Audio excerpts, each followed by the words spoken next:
In 2021, there were less than 400,000 foster children in the United States.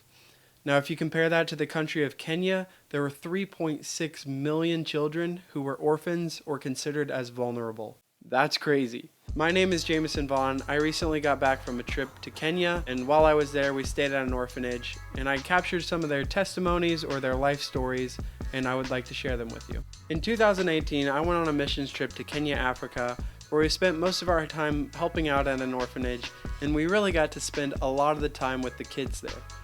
This was such a life-changing trip for me, but I was only 18 at the time, and I was still trying to figure out what I wanted to do with my life. So, once I made the decision to go back to Kenya this year, I knew I had to capture their stories to share with the world. This is why I'm starting the series called Every Orphan Matters.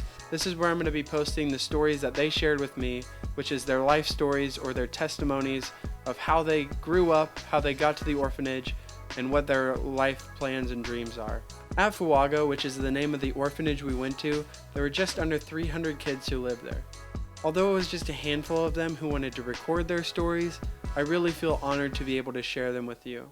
Although for some of you, or maybe even most of you, it may not seem like such a big deal that they're sharing their stories, a lot of these kids grew up with a lot of trauma, and the fact that they can share their stories is actually a major step in the healing process. Not only that, but they grew up with around 300 other kids who grew up in the same situation or very similar situations, and they really never get the chance to share their stories.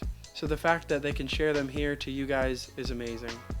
As I mentioned before, I'm more than honored to be able to share these stories with you, and I really do hope you enjoy.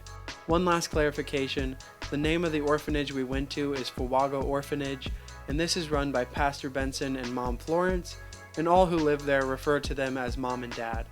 Also in some of these videos you will hear UNIFA International, and that is the name of the nonprofit organization that my trip was run through, and that was started by Ryan Bostatter. If you have any questions or would like to send support in any way, you can check out the links in the descriptions of any of these videos, and that will link UNIFA International and possibly Fuago. For any other questions, leave a comment below and I'll answer them. I'll get back to you. I really do hope you enjoy this series. Every Orphan Matters. Thank you for watching.